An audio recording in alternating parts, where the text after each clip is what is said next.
You know, Irina, if you want to do something for his birthday, you do it on your own, but you don't ask the competition. Like, you look dumb because then Bliss could slap that all against you when she talked to Zach in the pod. Like, you stupid as hell for doing that. So anyway, I would not have fixed my mouth. I would have gonna make him a little paper card in the corner before I fixed my mouth to ask her for a candle.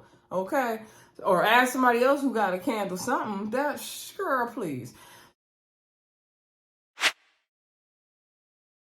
Hey everybody, welcome back to the Brenda Yvonne channel. Of course, I'm your girl, Brenda Yvonne. Y'all already know here on my channel we do fun reviews, recaps, and discussions of all of our favorite shows. This video, y'all, we are talking the new season of Love is Blind because it's a hot mess. This is season 4, y'all. We're going to go through episodes 1 through 3 and touch just a tad bit on episode 4, just getting up to the part of Zach and Irina meeting each other, which was a disaster in my opinion. Before we get into anything, y'all, thank y'all for hitting that subscribe button. Join me on this journey on this new channel. Also, thank you for hitting that thumbs up button. I appreciate all y'all getting into that like button for me. Also, comment down below. Let me know what you think of this new season of Love is Blind. And also share the video. Tag me on Twitter at Brenda Yvonne. And let me know you shared the video. So let's get into it, y'all. Like I said, we'll go through episodes 1 through 3 and just a touch of episode 4 right before they go on the honeymoons, okay? So, on Netflix, they have 1 through 5 out. I can get hopefully to 4 and 5 by the end of the week. And then I think they're going to drop the next set of episodes on Friday if I have that right. Anywho, so I've watched all previous seasons of Love is Blind. Nothing's really worked out except for Lauren and Cameron. Now, this season, they had a lot of crying, bad singing, self-hatred, and we're going to get into it, y'all, okay? So, I'm just going to go really by couple by couple. We're not going to go through every single scene. We're just going to give you the highlights of all the couples and how they got to the proposals and all that, y'all. So let's start with an easy one, which was Tiffany and Brent. Tiffany is 37. I believe she's like in sales. She, is not doubting herself, but she's feeling like some type of way about finding love at her age. I'm like, girl, I'm about to be 35 next month. Like, we got to hold the hope. And then Brent, I believe, is 35. Okay, Brent has went through a lot of things, so we're gonna get into that. So, Tiffany and Brent, they met up in the pods. Now, let me get to the people in the pods, first of all, who ain't really, make it nowhere. There was a guy, I think his name was Bobby, who said he liked to wear cheetah print. Jackelina was like, get me out of here. And then there's another guy that said he'd be getting nosebleeds and bleeding all over the girls. That was a hot mess, okay? Brent and Tiffany, they went on a few dates before, they met up with each other. One of the dates, Brent was like, tell me more about who you are and yourself. Tiffany said that people usually have counted her out, and even in her job, said she always had to prove she could do it, especially as a woman. When she was a kid, she wanted to play the drums, I think, and they told her she had good lips for playing the flute. I'm like, what that mean? So, but she wanted to play the drums. Brent, he didn't go to college. He grew up kind of struggling. He said he can remember when the lights would be out, and him and his brothers would be too embarrassed to have their friends over and whatever was going on. And so, Brent lived that struggle life. And so he said he didn't go to college and he would design shoes and post it, I guess, on Instagram or something. And Nike saw it. And so he ended up getting a great contract and a job with Nike from designing shoes. So that's really cool. I thought that was a really good story. He didn't go to college. And Tiffany said that he would be somebody she would not date in the real world because he didn't go to college. And so that just goes to show you that sometimes you can still have a great career without going to college. And I can see Tiffany's point too, because I too want someone who has a college education, but at least a career equivalent to that as well. Because there's some people who didn't go to college making way more money than us folks who spent all this money at the college. So anyway, in another date, Brent and Tiffany were like wearing like the same colors. They were really connecting, and Tiffany was saying how much she's really connecting to him. And you can tell it was like seeming a lot for Brent.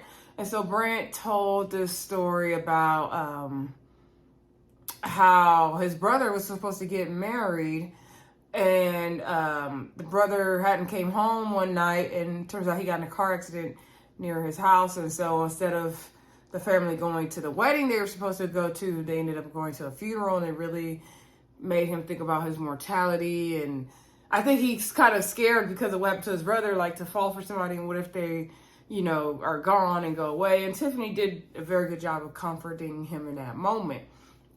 So then they met in another date, y'all. And now Tiffany, we saw her with the wine bottle in the room earlier in the day. And then they were talking, and they're still connecting on different things, pouring their hearts out to each other like they do on this show, y'all. And they both had laid down on the sofa in their pods, and, Brent is saying how much. So Tiffany first off saying how much she loves him and she could see herself with him and all this stuff. And he was kind of quiet. And then he began to express that, he's scared, but he feels the same way as well. And I saw Tiffany's, I saw Tiffany kept blinking and her eyes were getting heavy. And I said to myself, Tiffany about to fall asleep, y'all. And you know what Tiffany did? She fell right asleep, okay? So Brent was like, hello, you still there? He didn't got up, put his jacket on. Tiffany out. Tiffany was tired, okay? You know what? 35, 36, 37, it don't hit the same. Okay, I felt Tiffany, because that'd be me on a Friday night, thinking I can hang and I can't. So I felt Tiffany. So Brent left. He was all upset. He went back to the men's lounge. He's telling them, like, man, we was having this conversation, talking about love and all this stuff, and I went to pour my heart out, and it was silent, like she left, because he didn't know what happened. So he was kind of upset. The girls, Chelsea and some other girl, came in the room and wake Tiffany up. They had to sing a Usher song to her. They had to sing Daddy's Home to get her up. Like she just came back from a drink night in the club. I was like, Tiffany, girl, no, don't mess this up. Tiffany, don't mess this up. So, anyway, they were like, get her some water. She was like, where's Brent? And they was like, girl, he gone.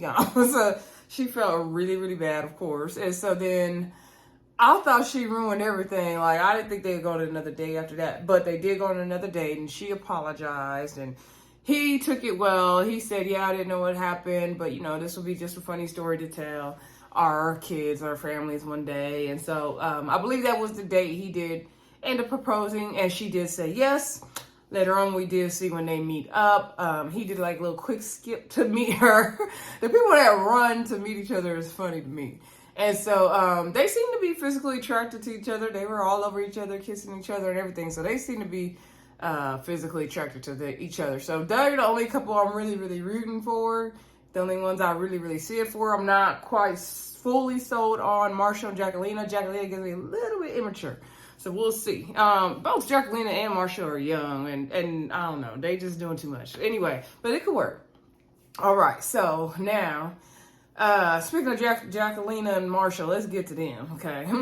So, Marshall shared with Jackelina how, he was really emotional, and his dad was really hard on him growing up, and would, get on him because he said he's never good at math, and his dad would, kind of berate him and his sister at the table because he would make stupid mistakes in math. And he was like, you're going to be homeless on the street. Like, come on, y'all can't figure this out. You can't figure this out. You better, figure this out. Y'all know how our parents do, okay? That whole meme where it says, if Jimmy has 2 apples and they eats 5 more, how much? And they keep saying it louder with authority, but you still not getting the question. That's exactly how Marshall's daddy was, okay? And he's scared that he will raise his kids to be like that. And Jackelina could relate because she said her parents are really strict and she doesn't tell them certain things because they're so hard, and she doesn't want to treat her kids like that. So they kind of connected on that.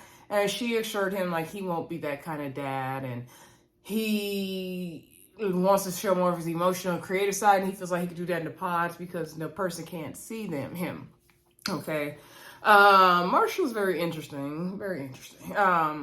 He looked a little older than 26, but he's nice looking. Anyway, Jackelina, she's really comforting to him. And she was like, because the dad was like, you're going to be homeless on the street. She's like, well, you're homeless, I'll put you in my car, go get you some chicken.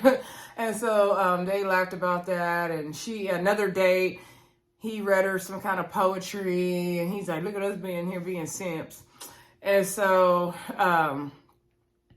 Then Jackelina is also liking Josh, okay? But we didn't see a lot of Josh. Josh was cute, though. So Josh, she said, is more like her, like spicy, kind of hothead, kind of, like that. And Marshall's more of what she needs emotionally. But Josh is the type of guy she would typically go for, right? And so on like the third date or so, Jackelina told Marshall in the pod that, she had another date with somebody else. I'm pretty sure she mentioned his name, but I'm not 100% sure. Drop it in the comments if you remember if she mentioned Josh's name to Marshall or not. But she said, yeah, he Josh told me, like, he packed up his bags already and he's going to leave if, I don't choose him, because if it's not, he said if it's not me, then it's nobody else for him, then he's going home. And he said he's going to be sick to his stomach if I don't choose him and all this stuff. I don't like when people talk like that, all that, like, oh, if you don't do this, I'm just gonna die. I'm just gonna be sick. Like, that's very emotionally manipulative to me. Was it emotionally manipulative to y'all? But it was very emotionally manipulative to me.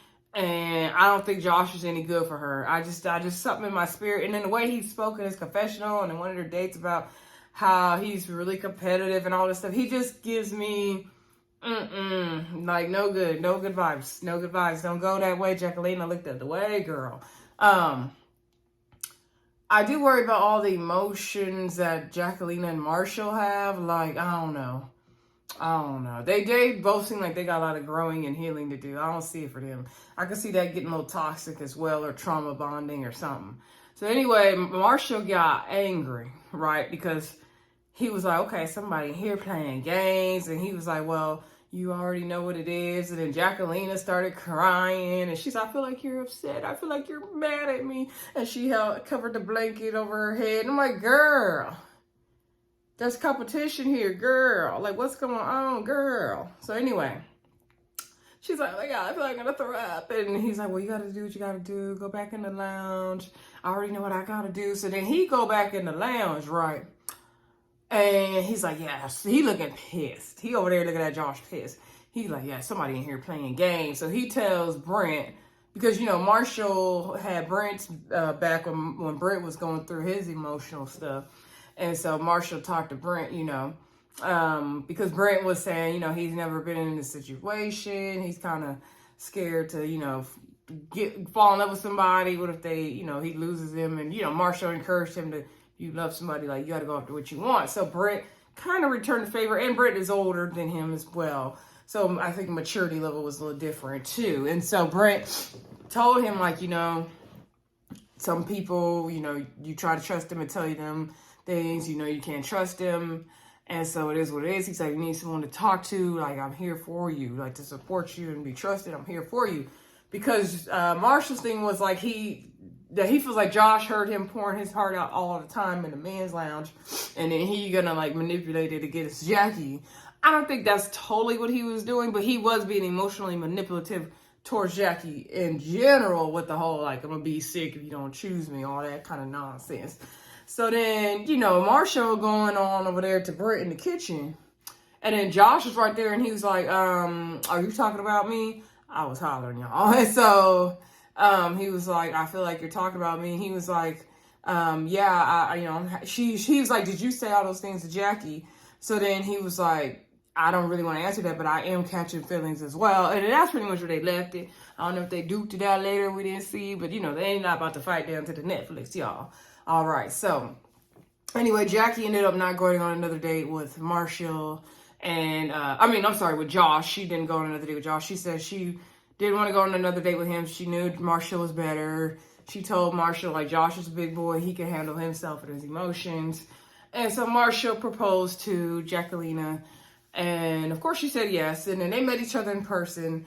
And that was cute. I don't think that Marshall's Jackelina's type at all, but that might be a good thing. I don't know. But they seem to be physically attracted to each other. It was a little bit weird when Jackelina's like, oh, let me see what you working with. Let me see you working with. And he was doing his little spin. But, it was funny. And then when he was going off, she was like, okay, work, and doing all that. Like, I was like, okay, I don't know. I don't see Jackelina respecting Marshall. I see a respect issue coming in the future, and I'm almost sure, based on what I've seen on Twitter, that I'm right about it. Y'all let me know in the comments. No spoilers, please, in the comments, y'all. No spoilers in the comments. Okay, I'm only reviewing 1 through 3. Okay, no spoilers in the comments. I haven't even watched episode 4. I just saw when they got to Mexico. Anyway, moving on along. I heard that Jackelina was meeting up with Marshall, though. Somebody told me on Twitter that Jackelina was meeting up with Josh. That's what they told me. So, we'll see. Anywho, let's get to the hot mess of Kwame and Chelsea and Mica. And actually, it was a card, not even a triangle. It was a square because it was Mica and Paul, right? Paul. And Amber was in there too. Okay, so, so what is that, like a pentagon? I don't know. Okay, so basically, let me break it down for y'all first of all. Kwame liked Chelsea and Mica. And he was really connecting with Chelsea first. And Mica likes Kwame and Paul. Paul likes Mica and Amber. Now, it looks like Paul should clearly choose Amber. But we got this master manipulator on this season named Mica, okay? I can't stand Mica and Irina, okay? Both of them was full of it. Both of them were being mean girls. And we're going to get into Irina, okay? So Mica definitely was giving, I'm here to play the game and get to the end, and so was Irina. And her and Irina were best friends. At one point, we saw Mica telling Irina to go listen to Amber when Amber was crying. But let me backtrack before we get into all that. Okay, so Kwame, I think he met with Chelsea first. And so Kwame was telling us this story in a confessional about how, he feels like this experiment is so good because people can't see what he looks like. And he couldn't even pick up his girlfriend from prom due to the color of his skin. And so he will be happy not to be judged on that. That told me right there everything I needed to know about Kwame, that he only likes white girls. Now, to each his own. I'm not beating up Kwame for that. Love who you love, Kwame.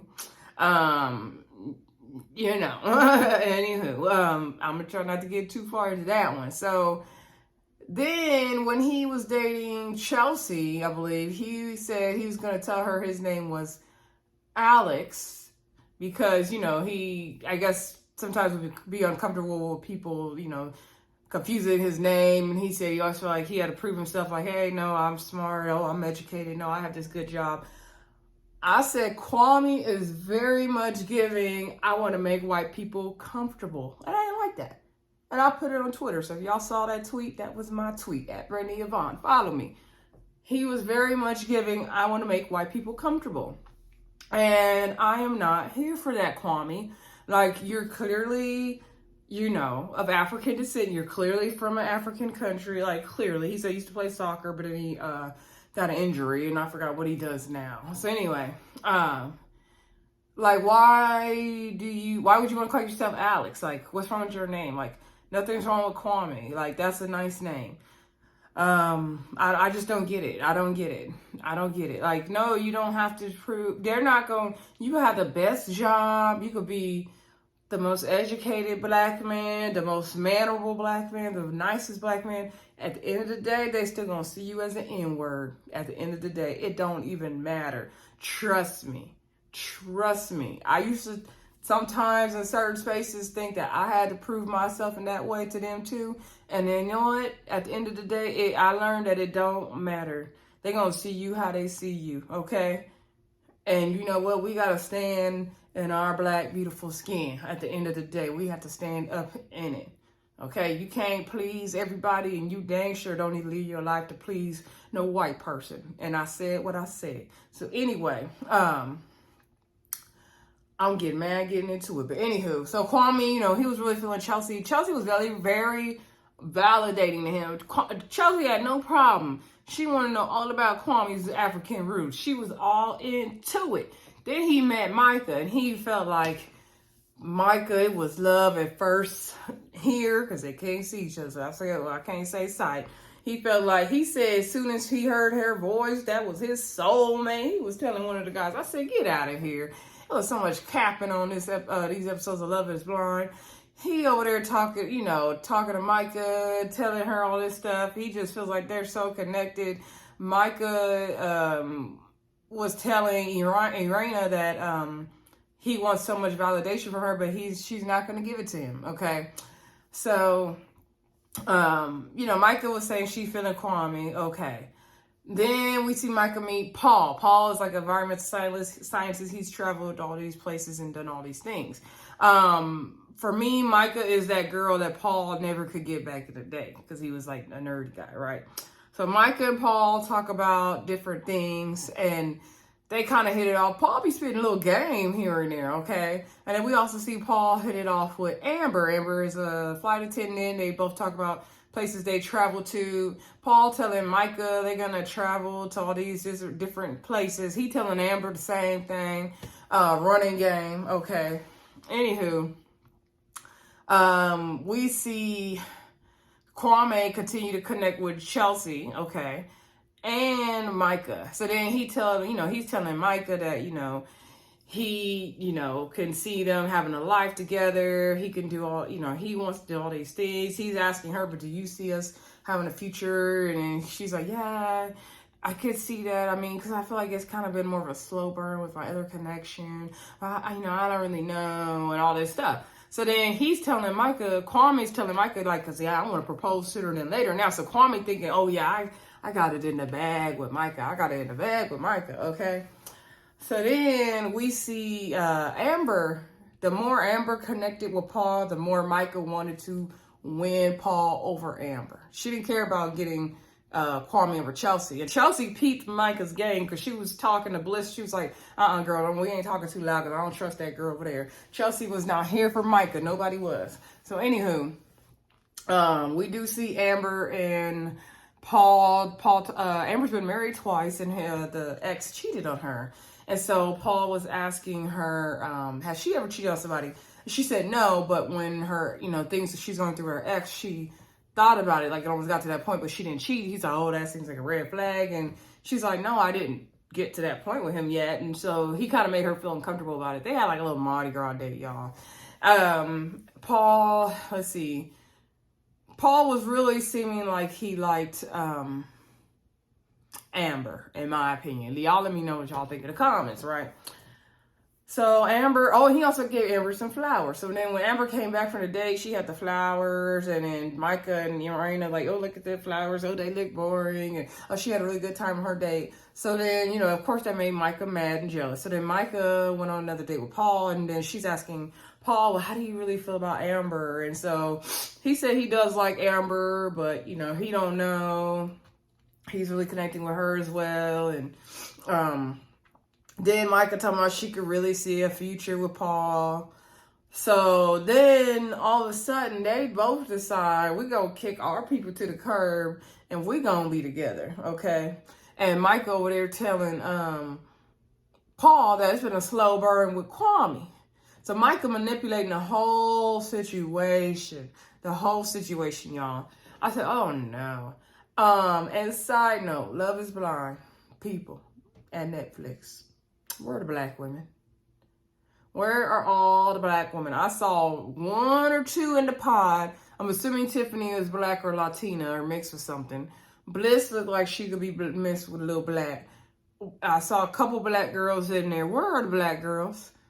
Where are the black girls, Love is Blind? Like, this is pretty ridiculous. It's really ridiculous. Anyway, I saw the black men, but I didn't see the black girls. It was unfortunate. But anywho, I guess we don't get any success since Lauren. So then back to the hot mess of Mica. And Mike, I only know a black girl named Mica. I don't know no white people named Mica. I'm just saying. Anyway, so then there's a night. Okay, Paul and Mica decide we're gonna break it up with our people. So Kwame decides to tell Mica like I'm about to propose to you early. Like, we gonna get it popping. I think he kind of darn near did propose, and Mica was like, no, I feel like it's been more of a slow burn with us, and I think it needs to just kind of burnout. Like, nah, I'll really see it for you. Like, my other connection, I'm connecting with more. Kwame was he's like, okay, good. Thanks for telling me. Thanks for being honest. Okay, good luck to you. Goodbye. And he went back to the lounge and cried his eyes out, y'all. He was crying in the pillow. Y'all remember how Jared cried over Mallory in the towel last season? It was worse than that, y'all. And I can't take no more seeing these black brothers crying this hard over these white women on TV. I can't take no more. I really can't. I'm sorry. So he was crying on his confessional. You know, he hurt. Meanwhile, Chelsea over there waiting on the sideline, ready to love Kwame, but Kwame over there hurt, crying over Mica. I said, that is a shame. So then, at the same time, Paul's supposed to be on a date with Amber, breaking it off with her. And so Amber came in there saying, like, yeah, I feel like, you know, we're this and that. And Paul let Amber know, like, yeah, I'm not going to move forward with you. I'm going to pick my other connection. And he felt really bad. And she was like, okay, like, I don't really know, like, what's going on. But she ended up saying, F you, Paul, and he deserved it. Okay. And so she came out the room crying, and she was crying I forgot who she was crying to in the lounge. And so then when she was crying and talking to one of the girls, Mica and Irina was at the table eating, and so Mica told Irina, go hide by the wall and listen to what they're saying. And Irina had the nerve to do it. And I said, are y'all stupid? Like, are y'all in high school? Like, what is really going on here? Like, I was just like, ugh. These 26-year-olds, I can't. I'm sorry. I can't.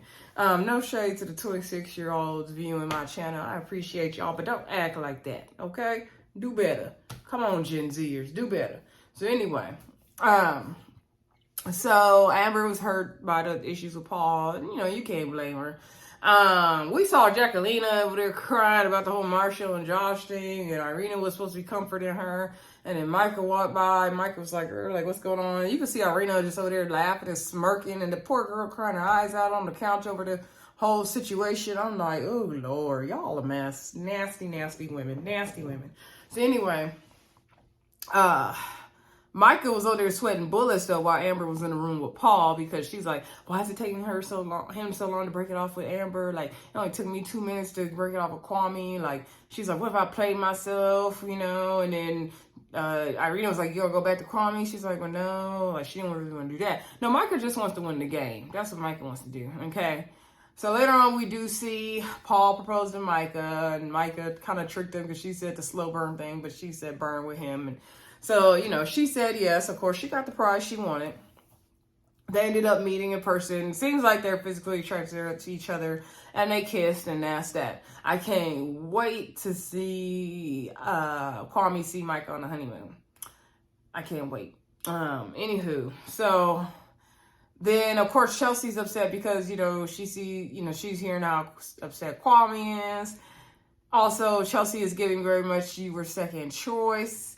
And she let Kwame know, like, I feel like we were having this good connection, but then, like, the fact that you're so hurt over this other person, it kind of, put the damper on things for me. I'm not feeling the same, which you shouldn't. I really, really, really wanted Chelsea to say no to Kwame. Oh, I wanted her to say no to Kwame so bad. Like, I was rooting for Chelsea. If I had to root for one of the white girls, I was rooting for Chelsea and for Mica for sure. But once Kwame pulled what he did, I was like, no more. Please don't pick him, Chelsea. Please don't pick him, girl. Kwame said, he thanks for Chelsea for continuing to validate him and make him feel good. And then he played a guitar for her and sung a song to her. He made it on the spot. It sounded stupid. She's like, oh, you're kidding me with music. And he's talking about he want to hold her and touch all over her body and do all this stuff. And I just was like, girl, please turn him down. Kwame eventually proposes to Chelsea. Her little red dress was cute. I wanted her to say no. Like, Chelsea, I need your self-esteem to be intact. Like, Kwame ain't worth it. He really ain't worth it. And let me tell you how, and he's just so disingenuous. He is so disingenuous because when they met up in person, y'all, because she said yes to the proposal, And he was just all over her. He's like, oh, look what you working with. I was like, with no booty? No shade, Chelsea. But anyway, he was making it like she had it really going on. And Chelsea's cute now, but he was just putting a lot on it, in my opinion. So then they sat down. And, you know, he gave it a ring and they're kissing all over each other and everything. Yeah, he's like, I can't wait to Mexico. I can't wait to Mexico. I was like, oh, I bet you can't. So then they went to the little other area where they always go to. And they were sitting down and then he took the ring out and she was like, don't you think we need to like stand up for this? And then they stood up and he's like, oh yeah, you're right, my bad. I'm just so overwhelmed. I'm trying to take it all in. And then she's like, you probably need to get on one knee. I was like, Kwame, she should not tell you this. And she was like, oh, don't let me have more game than you. And he was like, oh, don't even go there yet. I'm like, yeah, she shouldn't have to tell you this. Like, you not interested in her. You really don't like Chelsea, Kwame. You really don't like Chelsea. And it's really disgusting what you're doing. And you deserved everything Mica did to you. And Chelsea, you deserve better than Kwame, girl. Okay? So anyway, that's that on them, though. And then, like I said, Paul and Mica met up in person, and they seem to like each other as well. All right, so Amber, she didn't get nobody. Sorry. Amber, you could do better than Paul as well. And I think Paul is going to is it Paul or Zach who realizes he made a mistake who he proposed to later on? I can't remember from the previews. Okay. Let's get to the last couple we are going to talk to. Talk about, I'm sorry, y'all, which is Zach and Irina. Okay, and he had a love triangle with Bliss. So Zach, Irina, and Bliss, we were seeing them go all back and forth. So, first of all, everyone Zach met in the pod, he would tell them he's a stripper. And most of the girls believed him, but Irina and Bliss, I don't think, believed him, of course. And then I think he told Irina that he was homeless and lived under the bridge. But I didn't realize he was joking about that. Because I thought he said with him and his mom, he was homeless. And so it turns out that Zach's mom was a stripper. And I was like, well, that's so ironic that he was telling everybody he was a stripper when it turned out his mama was a real life stripper. And so he said they struggled a lot. You know, they were poor. They moved around a lot. They were homeless. But his mom, she struggled to support him and all that stuff. He became a lawyer and did what he had to do and all that. So, Bliss, I believe she's from Alaska, she said, and she did the whole fisherwoman thing and became like a marine biologist. Her family was teachers, and there's some other profession she ended up getting into. I can't remember what it was. And so Irina, I believe, owns her own business. Now, Bliss is like 32. I believe Zach's in his 30s as well, but Irina is like 26. Irina is Russian, I believe. And so Zach's torn, he's torn because he feels like he could trust Irina more. And Irina's more relatable. Like, they grew up poor. They would have Christmas presents at Christmas. But Bliss, I think, comes from more money. Like, her family had it together. And so one of Zach's concerns with Bliss, he said he's really attracted to her mind and he really likes her. However, he's worried because she said that her dad doesn't approve of none of the guys she brings home. She doesn't feel like he was ever good enough for him, for her. And Zach's concerned about that because he's been with the girls before where he really loved somebody and the family didn't approve of him because of his upbringing, because, he grew up so poor and he struggled. I said Zach didn't get much of his white privilege growing up, okay? So, anyway, he was on the struggle bus. So, he expressed those concerns to Irina, and he's like, okay, if your family goes against me, like, you're going to choose your family, you're going to love your family, like, to Bliss. And Bliss is like, well, of course, everyone's close to their family, whatever with their families, but, I wouldn't let that get away with me and you and all that. And so Bliss says she couldn't relate to the whole, like, not being accepted thing like Zach was talking about. And I was like, oh, that's really weird. It's just funny how we all grow up so differently, right? And so Bliss and Irina was having tension down to the lounge, though, okay? So it was Zach's birthday, and Bliss was making cupcakes, okay? And so Irina was like, oh, like, Bliss was just going to be such a good wife. She's over here making him cupcakes. Like, I forgot about his birthday. I didn't get him nothing. I didn't do nothing. So she was like, go fix her mouth to go to Bliss and say, oh, girl, can I get one of them candles? Like, if you say no, it's totally fine, but I didn't really make him nothing, but can I just get one of your candles? And so Bliss was like, actually, that makes me feel really uncomfortable. Like, I don't even want to talk about him to you. Like, I don't like that. Like, girl, no. So then Irina and Mica were there cackling in the kitchen about it, like, yeah, she's being mean and all this stuff. She wants to create drama. Bliss was talking to her girl, like, she's so nasty. She's, like, like, how dare she ask me for a candle? Irina, if you want to do something for his birthday, you do it on your own, but you don't ask the competition. Like, you look dumb, because then Bliss could slap that all against you when she talked to Zach in the pod. Like, you stupid as hell for doing that. So anyway, I would not have fixed my mouth. I would have gone make him a little paper card in the corner before I fixed my mouth to ask her for a candle. Okay? Or ask somebody else who got a candle, something. Girl, please. So anyway, Bliss wasn't having it. So Irina went on her date before Bliss, and she told him, like, I'm so sorry. I didn't do things for your birthday. I didn't decorate the room. I didn't get you cupcakes. Like, I didn't do all that. Like, I'm sorry. He's like, oh, that's fine. And she was, giving him props about stuff and different things like that. By the way, Zach is a defense attorney, I believe. And so anyway, he said I believe he was telling Bliss, he spent his 30th birthday in a jail cell because his client had to get like a psych eval. Now he's like stuck in these pods for this birthday. So anyway, Irina feels like, Bliss has it all together, and like, her and Bliss, she's kind of feeling Zach in on things her and Bliss are going through. And I feel like, Irina's taking that and weaponizing it and making herself sound better to Zach. So then, of course, Bliss talked to Zach about all that stuff too.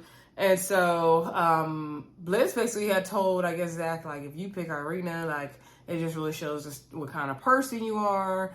And Zach didn't like that, and he was telling, I think, Marshall at the table, like, it's really hard because Irina plays all those little games, those little girl games to, like, try to get the guy. However, he feels like he could really trust her. And I was like, that don't make sense, Zach. Like, how can you trust her if she's playing games? Like, that didn't make sense to me. I could see why he wanted Irina over Bliss, just because they both kind of related in that struggle. He probably felt like she would understand him better, but I feel like Bliss was the better match. But honestly, I feel like both of them were not a good match for him ultimately.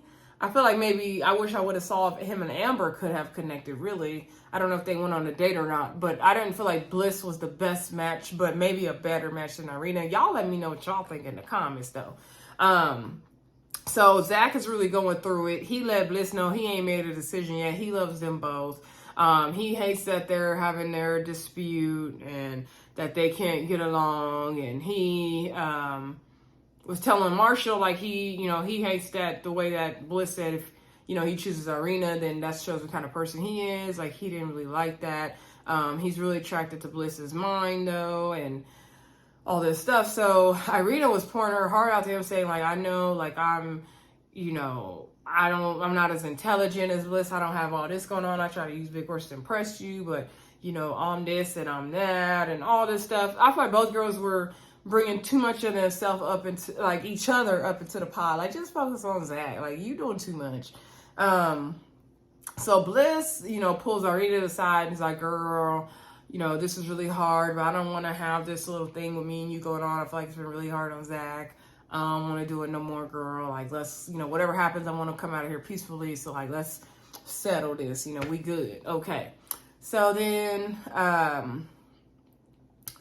Zach, before I forget, Zach and Bliss also connected because, because Bliss had asked Zach, like, what's his favorite song or something like that. And Zach said his favorite song is I Hope You Dance. I forgot who sings the song originally. And because that was his, like, mom's song for him, and she made him sit down and learn it. And Bliss said that was her mom's song for her as well. And they both connected on that and how they felt about their moms. And I think they sung the song a little bit too. They was doing way too much singing in the pod for me and y'all. So anyway, and Zach, he loved to sing. Can't hold a note, but he loved to sing. So, long story short, y'all, Bliss came back in after she apologized to Irina, right? And, she was like, yeah, I settled things with Irina. I don't want you to have to be tripping anymore. Like, I apologize. Like, I think you're a great person. Like, I'm sorry for the way I acted the other day. Like, it's all good. So then Zach was like, I think you're wonderful. You're this and that. And she's like, are you breaking up with me? And he's like, yes. And he started crying. I mean, he was bawling his eyes out. Zach was very emotional. And he said this journey was going to be hard for him because it was going to have to make him open old wounds that he didn't want to deal with. So that was really interesting. And so basically he did break off with Bliss. And she's like, I wish you the best. And that was pretty much it. So Bliss walked away empty-handed. And so then he ended up proposing to Irina, and Irina got her prize. I feel like Irina just wanted the prize as well, like Mica. So the part that was crazy to me, though, y'all. So we see Irina and Zach meet up in the little, where they meet finally behind the doors, y'all. And they both kind of did a little run to each other. They just hugged, though. They weren't, like, all over each other. Like, you didn't feel any sexual chemistry happening there at all. And Irina's face was very much giving, ew, what did I do? Like, she was not attracted to Zach whatsoever. Now, I felt like he wanted to, pounce on her, but she definitely had a wall up. She wasn't feeling, I was like, ooh, Irina does not like Zach. She does not like Zach. So they were sitting there talking, and he was just staring at her like this. He was not blinking his eyes. He was just dead staring. She was like, why do you keep staring at me like that? Like, you need to blink. Like, oh my gosh, your eyes, you need to blink your eyes. She's like, you like a cartoon character. I said, oh, she really don't like you and she is not attracted to you, Zach. If a woman call you a cartoon character, she don't like you. And Zach, you need to run. And you made the wrong decision playing around with this little Irina. You really made the wrong decision, sir. So, and he said his confessional, like, I don't know if that's a good thing or a bad thing that I look like a cartoon character. I said, it's a bad thing, Zach. Nobody want to be called a cartoon character. Nah. Now, I don't think Zach looked like a cartoon character. I think he just looked weird doing his eyes and staring at her like that. And he's like, oh, I'm sorry, I'm so intense. I'll be less intense.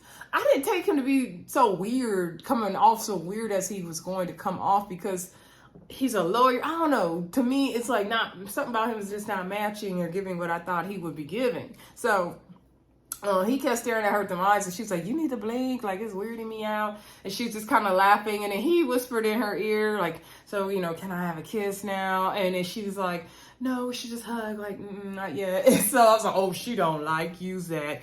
Zach, Irina don't like you. She called you a cartoon character, and she wouldn't kiss you. She don't like you, Zach. I'm sorry. You might have made the wrong decision, sir.